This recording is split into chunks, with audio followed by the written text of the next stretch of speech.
What's up, guys? Fat Archon here, doing yet another video on, you guessed it, Drukhari. Today we're going to be going over transports.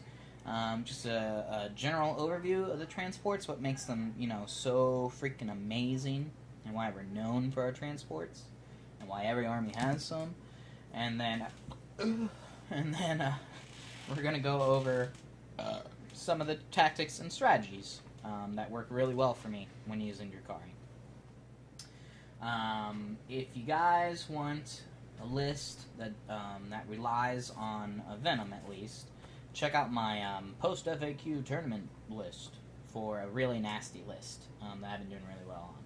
And as an update on that, I'm now about 9-0 with it. And I figured when I lose with that list, I'm going to definitely make a video and go over what cost me the game. So I'm actually looking forward to losing now. It'll let me, figure out how to improve and tweak it. So back to the vehicles. So we got the two big boys. We got the Raider, which is literally the quintessential Dark Eldar vehicle. When you think of Dark Eldar, what does your mind immediately go to? Raiders. And then we got the Venom, which is the new hotness as of the current meta, and at least from what I see in all the discussions, everybody's gravitating towards the Venom for really good reason. We'll go into that. But for sure, the meta could change at some point, and you could definitely see like maybe Poison Tongue freaking Raiders left and right. So just bear that in mind. So we'll start with the quintessential, the classic, the Raider. There's a good reason this guy is such a well-known vehicle, and it's because it is a solid AF transport. Definitely better than the Rhino, and better than most transports that are out there. Because of, like the rest of our army, efficiency, guys. The point efficiency is so freaking amazing on both of our transports. It's not even funny.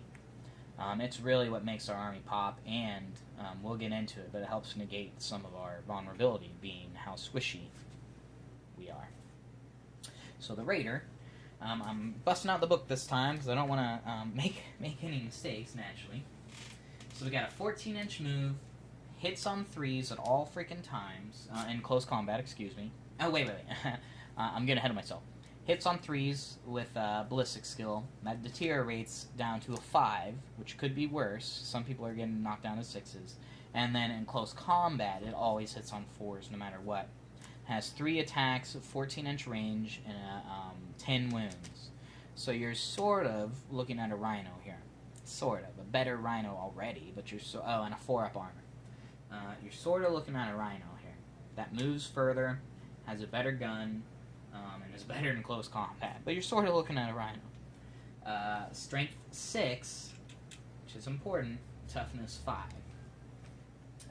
Comes with Bladevanes, which are strength 4, -1, 1 damage. And then also comes with either Dark Lance or Disintegrator Cannon. Now, you know me. If you watch my stuff as of late, you know that I'm going to advocate for Disintegrator Cannons. However, this is one model that I might suggest going Dark Lances on, just because it's only bringing 1 anyways, and 1 Dark Lance has the potential to do some like crazy work if you get fairly lucky. Disintegrator Cannon is just consistent, so it really depends. Are you looking for that one that can like knock out a character in 1 shot potentially, or with it and barely do jack shit, or are you looking for the one that consistently is going to do 2 to 4 wounds every turn to that character? It's really your call, okay? Probably Dark Lance. If you're new to Dark Eldar, I'd run Dark Lances, because you need to learn them anyways. They really are the quintessential like Dark Eldar weapon, and they really are like, if you could like condense all of our army into one thing, it'd probably be a Dark Lance.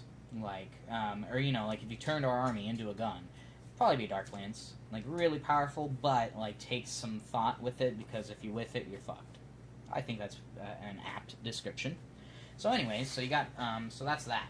Now, in regards to the Bladevane, hitting at strength 4, notice how I said it's strength 6, and that's really important. Remember that every single vehicle is assumed to have a close combat weapon.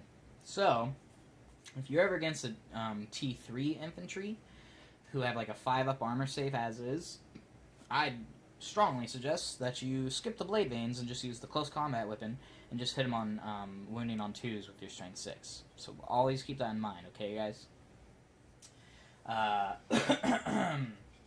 When it comes to what makes this guy pop, it's the 5-up invul.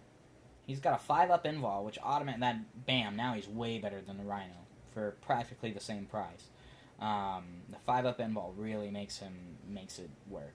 That makes him and whoever's inside of him, more importantly, much more resilient than if he didn't have it.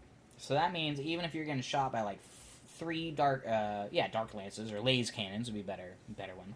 If you're getting hit by laser cannons, there's still a 1 in 3 chance you're not even going to take the wound. And for sure, if you run these guys, because we spam everything, so you're always going to have multiples, usually, you will definitely have moments where you pass all 3 of those. Or you pass like 2 of the 3, and then he only rolls a 2 or something. Like, there's a million times that's going to save your ass. And that really is what makes these so good. If they didn't have that, it'd still be really good. That's what's silly, but with the 5-up invul, it's phenomenal. It's also open top, so whoever you put in it is going to do some work. There's 2 ways of doing that. If you're doing Cabalites, you can do 2 5-mans with a blaster each, or you can do 1 10-man with 2 blasters and a Dark Lance. Really, it's your call. If I don't put the Dark Lances in here, because once they move, it's still considered moving for the infantry on board, and so the heavy weapon is -1. But it is valid.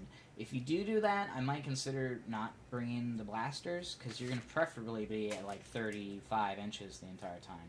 Your call, though. The other way to run it that's really good is all poison. So you put like 10 Cabalites in there with no upgrades, or maybe a Splinter cannon, and then you put the Splinter racks on here, and Disintegrator cannon for sure, and all of a sudden you got an infantry mulching machine, infantry and monster mulcher right there. So that's definitely a good way to do it. The last way is to put witches in there. If you do witches, I advocate for running them in like 10-man or larger. So 10-man will fit in here really good.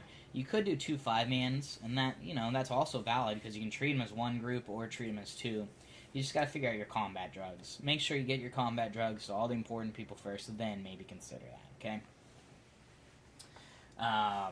14-inch movement. You're getting where you need to be when you need to be. And if you go Flayed Skull, all of a sudden, holy shit, you have 17 motherfucking inches, guys, on a transport. Shit. It's fucking good. So yeah, Raiders are all around. They are solid. They're in the top 10 for sure. Top 10 transports, excuse me, for sure. Again, with the point cost and then just all the abilities that they stack on top of it, you are sitting pretty. Yeah, so I don't have much more to say about that except that it's really good. Venom is the new hotness, at least from what I see, and in my own personal army, it's becoming the new hotness for me. So its stats, it's got a 16-inch base move, 19 if going Flayed Skull, which is crazy. It always hits on 4s, and actually it doesn't have a degrading profile, so all these stats are going to stay the same no matter what. It hits in close combat on 4s, is what I meant to say. Ballistic skill is a 3-up. Strength 5, toughness 5, 6 wounds, only 2 attacks, so it's not the best in melee, but it can tie people up. And then a 4-up save, which is great. Just like the Raider, what makes him pop is that we got the bonuses in addition to that. So we have the same 5-up invul as him, which is great, because with only 6 wounds, theoretically, a single laser cannon can blow you up. So negating that even getting to you, even having the chance to wound you, is great. But then, what really brings it up from like here to freaking here, is that -1 to hit. -1 to hit, guys, is one of the most important buffs you can give a unit in 40k. This is such a shooty addition, and most armies are running shooty builds, that anything that that prevents them from even getting to roll to damage you is phenomenal. Because a lot of special rules come into play only when they have a chance to hurt you, or only after they hit you, I should say. And with certain armies, versus orcs, oh my god, dude, you're knocking their they're gonna hit you 50% less, I believe it is, because normally they'd be hitting you on 5s. Now you're knocking them down to a 6. That's half as many times. That just destroys them, even though most of them are going to do boy spam, so you're not going to deal with that too much. But still, 30 boys shooting pistols at you is no fun. This is going to help negate that. And don't forget your lightning quick reactions. Pop that on there. Somebody like orcs, for example, can't even shoot at you. They just aren't allowed because they're 7-up ballistic skill. People like Tau are going to hate your freaking guts because they're going to go to 6s, and they already hate their ballistic skill as is. So definitely do that. Make them hate themselves more, and maybe they'll buy a new army. Sorry, that's a joke. -1 to hit is great, and then again it has open top, so the people on board are going to do really good. Now, don't let me ever catch you running a 5-man witch squad in there. Unless you're running some sick-ass list that is, all about spamming Venoms with witches in it and doing, MSU psycho shit. Then I give you a, internet high five. But if you don't know what you're doing, never put a 5-man witch in there, okay? Witches are best in blobs because of the combat drugs and the number of attacks you're doing. MSU is valid, but you gotta think it through. So sorry. Incubi, though. Incubi, you can put in a Venom, because 5 Incubi is all you need to do some work. So that's a valid tactic if you run Incubi. You can do 2 Venoms with 5 Incubi each, and that'd be really good. Catalites is obviously a really good pick for that. You throw a blaster in there, all of a sudden you got a take-all-comer vehicle right there. I shouldn't necessarily say take-all-comer. It's super everything but vehicles, and even then it's anti-vehicle just won't do it in one shot. You get what I'm saying? It becomes an all-rounder at that point. Command Venom is very popular and something I do from time to time. I prefer having the Archons on foot to hand out the buffs to the Venoms and other units, but if you're doing beat stick Archons, which are hella fun, throw them in there. Throw 2 or 3, and then throw a Slith or a Lamian or Urgul, some sort of bodyguard in there, and then zoom up and do your work. And it's really cool too if you do 2 or 3 Urguls or something cheap as a bodyguard. What's really fun to do is just let them blow up the Venom. Literally, just get into combat, let them do stuff. And then when they blow it up and all the guys fall out, you can totally see your opponent's face go from, yeah, to, oh, shit. Because now you're just going to charge all 3 next turn. It's not the best move, but it's fun. That's something for you guys to know. Sometimes I'm going to give you bad advice. Okay, excuse me. Well, yeah, obviously I'm going to give you bad advice on accident, but sometimes I'm going to give you stuff that's not, the most powerful thing on Earth. Like Incubi. I guarantee somebody's going to be like, why would you ever run an Incubi? It's stupid. It's for fun, guys. It's for fun, and sometimes you don't own certain models. And, call me crazy, but I don't just want to run the same list every time and win every game. So, just want to get that out of the way. Another thing, though, so I mentioned Urguls.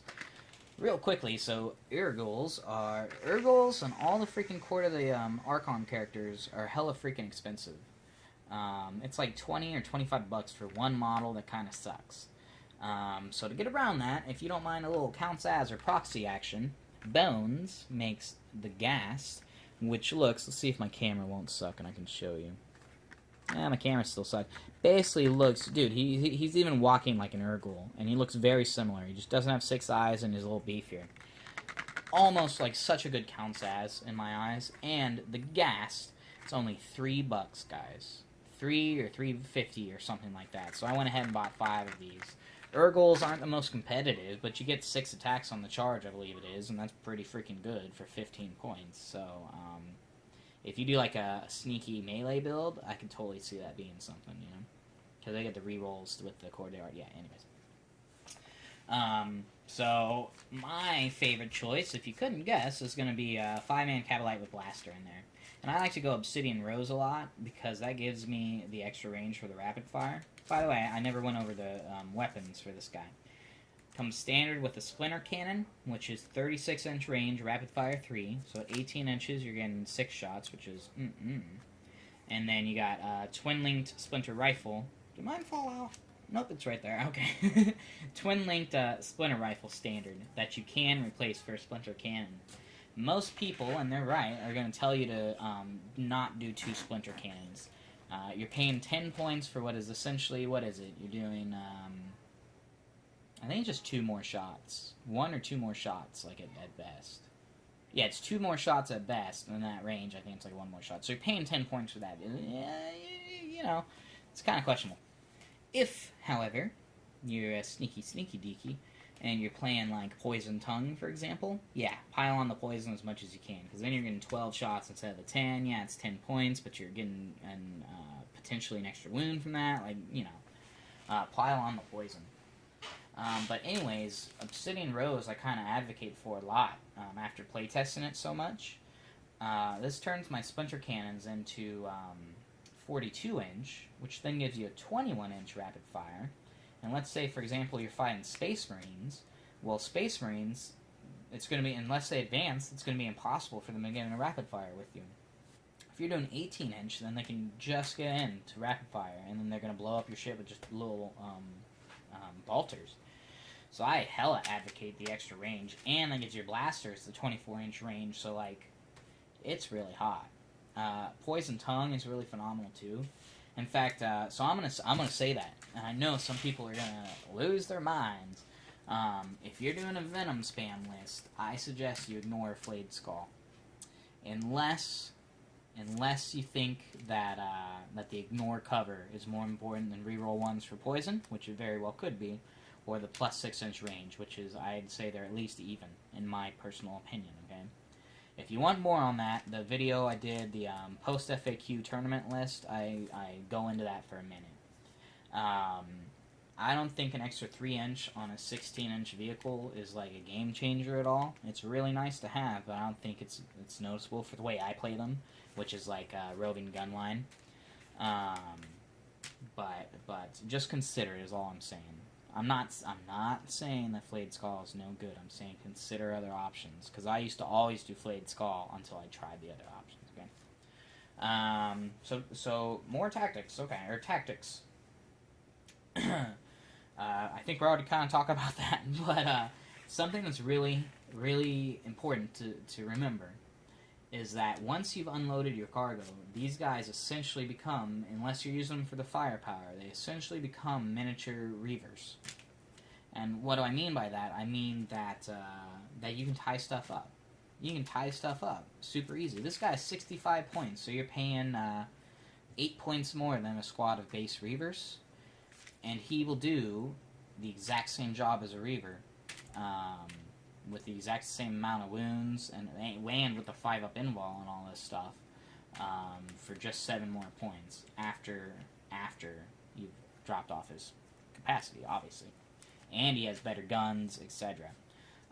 Sure, he only has 2 attacks, but the way I run Reavers is a little MSU, little 3-man squads, and I literally just tie stuff up with them, so I go for the tanks and all of this. So if you did a Venom, unless you were doing Incubi, or you know, you needed to drop off your Cabalites, or better yet, you have Fly, so it doesn't matter if people are on board necessarily, if you know you're not going to blow up, because you can just fly out of combat next turn. But yeah, so let's say that, you know, this is their infantry line, you dropped off Urian, because he's a badass, and he has a tank right here. After you drop that off, charge the tank in the back. Blow it out.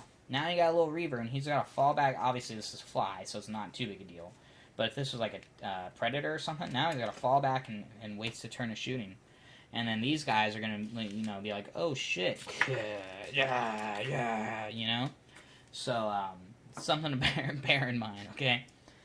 Use them as miniature Reavers after they drop people off. Or, again, even with people on board, because you could do that, get tied up, he falls back, other squad gets caught up with Urian. Now you disembark, and then you just literally surround the squad that's wounded, and there's no way that they can fall back. And then you basically crush them. Like, it's a big mistake on your opponent's part. Oh, I broke Urian for, like, the 3rd time. Damn it. Same with the Raider. Raider's a little bit more expensive, and he has better firepower, so, you know, I would definitely think that one through. But if he has something mean, you know, something hella scary, Vindicator, or I don't know, something like that, then yeah, there's no harm in getting them in there. And a lot of times tanks only get like 2 attacks that suck, so like yeah, very valid to do. And then again, next turn, even if you are still in combat and you know you already negated his shooting for a turn, you don't care anymore, just fall back and then shoot the fucker. Very valid. Trying to think of other tactics. They can split off and take objectives. Like, if you have objective that's, like, far side of the field and nobody's around at all, just send your Venom to go grab it. 65 points, yeah, you're missing out on some shooting or whatever, but it doesn't necessarily matter. And you can always advance them. Don't forget you have the advanced Aether Sails, or whatever it's called, the stratagem for these guys if you need to get 8 inches further. And don't forget, both of these guys can do the Fire and Fade. Where Fire and Fade comes in really handy is, like, let's say you need to get 10 witches across the board. You move your 14 inches, but you're still another, you know, we'll say 18 inches out of the way, or something. You still have a ways to go. Even if you move full speed next turn, they're not going to be within a good charge distance. By the way, I believe with our full reroll, a 9-inch charge is about a 50% chance. So you want to get it to a 7-inch charge when possible. That makes it like 70 or 80%, which gives you really, you know, those are good odds. But what I'm getting at is, so you move your full distance, shoot the fucker, and then Fire and Fade. And now next turn, now you can get them within like a 3-inch charge if you wanted or something. So bear that in mind, at least versus like gun lions like Tau. These guys soaking up Overwatch versus Tau is going to be so money. So money, dude, because they're not going to want to waste their Overwatch on it. And if they do, like, it's not going to do that much to them. So just bear that in mind. Spam is usually the way to go. Like, I don't know why you would ever bring, unless, you know, you got a new army, maybe you don't have much. I don't know why you would ever bring just 1 Raider or 1 Venom. I would bring at least, like, 3 Raiders. And for Venoms these days, I prefer, you know, I'd bring a minimum of 4, I guess, but preferably 6. Maybe even 8. Yeah, don't forget their fly. The fly, where that comes in handy with the new FAQ. Let's say, can you even see it? Let's say there's people on top of my box over there. If I get him here, this suddenly, you're measuring just vertical. We don't measure from up and down. I don't know what the fuck happened, but my camera died right there. So let's, I was at the end of the video anyway, so I'm gonna quickly fucking finish this up. Excuse my horrible editing and camera. So I believe I was in the middle of saying that we don't measure diagonally anymore. At least if I'm interpreting the FAQ right, and if all the people freaking out on the Facebook page of the tournament I'm going to were correct in their interpretation as well. We don't measure diagonally anymore. So let's say he's right here, and he's all the way up on this like tall, 12-inch tall building or something. If you're a normal unit, that'd be like a 14-inch charge or something like that.